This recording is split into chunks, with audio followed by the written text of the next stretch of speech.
welcome to Thrive Physical Therapy. My name is Dr. Aaron Steiner, and today we're going to go over some really cool exercises that we can utilize with the Core Tex when we're dealing with a client or a patient that has a knee issue or more of a lower extremity issue.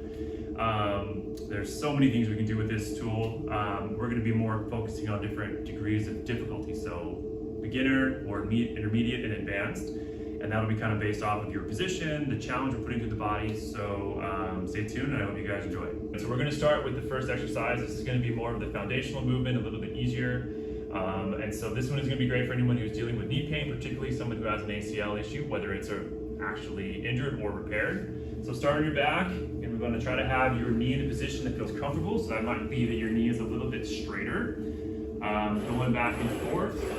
Again, we're trying to work on the hamstring to concentrically control it, eccentrically let it go away. You can also look at it more of a fact of I'm going to actually concentrically press my leg away, would be more my quads. And we can start to look at different rotations. And we're trying to be rhythmic with this. Try to control everything from a whole leg approach. Other way. Again, alignment is huge, so ASIS, kneecap, second toe is the goal. Trying to be smooth with this would be a great way to kind of wake up all of our proprioceptors in that knee to kind of get into some of those harder exercises. So here's the second exercise. This should be possibly a step up from the one we just talked about. So here you're actually going to start by sitting on the Core Tex. And here what's different is that you're sitting on the reactive surface, but the leg that we're focusing on is now on a stable surface. So it's going to be a little different challenge for the body. So we'll start with just kind of getting back and forth again. If you don't feel comfortable having one leg on its own like this, you can bring the other leg down, almost like if a kickstand was there for a single leg deadlift or whatever.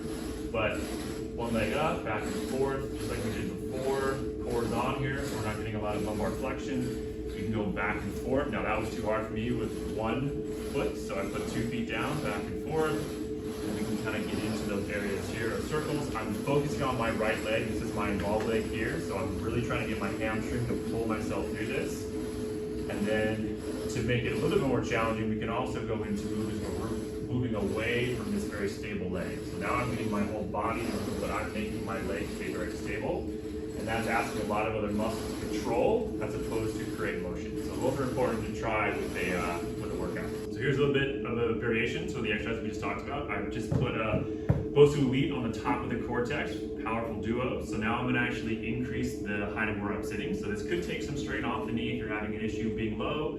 Honestly, for me, this adds a little bit more awareness, like my core. I have to really control my pelvis angle a little bit better. So same idea, back and forth. Honestly, for me personally, I feel like I have to work a little bit more through my hamstring. One thing we didn't mention on the first round was you can actually start to rotate this leg out a bit to bias more towards your lateral hamstring or bias a little more into internal rotation and get possibly more medial hamstring. So this is an option to kind of change with this. And if someone's having a hard time with balance in that space, you could use those handrails for just a little bit more control, but still doing up and down, circular patterns, back and forth, all are good to do at this second phase of this exercise. So now this next exercise is going to be a little bit more intermediate because we're now standing. So again, my involved leg is going to be my right, my uninvolved is my left. So we're going to start working on just weight shift. So if I start to weight shift into this side, how comfortable do I feel? Do I immediately get that thing to shift over? Can I keep it in the middle of the rails? You can weight shift back and forth. Hands are here in case you need a little more stability. That's really great. Now let's say this is okay. You're not really having a challenge with this. You can start going into whatever degree of percentage of weight to this side you can tolerate. And then we can start doing that rhythmic controlled movement again. How to get that whole body to react. Forward and back, side to side. And it's really wonderful to start feeling the stabilizers of my hip and my whole leg have to work much harder to kind of get this control. Circles, and other way, again. Great exercise for intermediate people with knee. So the next one is another degree of that intermediate level of difficulty. So we're gonna now keep our body on the Core Tex, but now we're gonna do it more like a bridge series. So we're gonna go from a sitting situation to coming down to where you're gonna get your mid back on that Core Tex, making sure it feels like you're floating. You're not gonna be starting at that end range on the bumper. So for me, adduction is a bit harder for me, so I'm going to start a little bit more like hip distance, a little bit wider. And I'm just going to start in that bridge, again, trying to keep that Core Tex floating and just see, can I maintain those 3 points of contact in my feet, and can I just start to keep this Core Tex smooth going up and down, and harder would be getting your knees a little bit more narrow, more adduction. For me, that's definitely harder. Going into side to side. We're trying to control as much as you possibly can. So if your core and glutes and hamstrings are not working, something's wrong.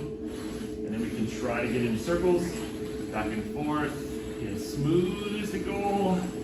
And then upping a little bit harder would be, again, going into the rhythm of the Core Tex with that bridge. So coming down with the hips, core just staying on, and then driving back up as that Core Tex slides towards you. So I'm pulling my heels toward my butt to get my hamstrings to fire, and controlling it back, pulling back into that space. If you are a superstar, getting into some single leg work back and forth, that is real difficult. Again, side to side, I can't really do, but then getting to that motion where you can actually go into a single leg bridge if you're feeling super strong. So the next one, we're gonna do a little bit more of an advanced movement. This is a curtsy lunge. And so we're gonna start in standing. The involved side is gonna go in the center of that logo. It's very important to be in the center.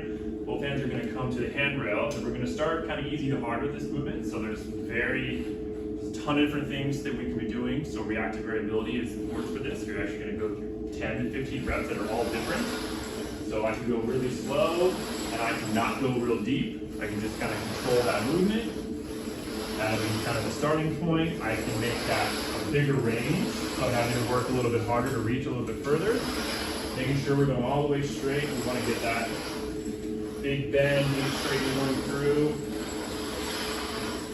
I can start to go into a little bit of a faster component. So if I can control that motion, that's a bit harder. And we can also change the degree if I'm going to go down for 3, 2, 1, 3, 2, 1, 1. So tempo is also huge on this one as well, but honestly, sky's the limit in terms of how many times you can make this difficult for your client. All right, so this is our kind of final movement. This is going to be a posterior lunge with a item that we're trying to move around. So that's the cone, that's the slider.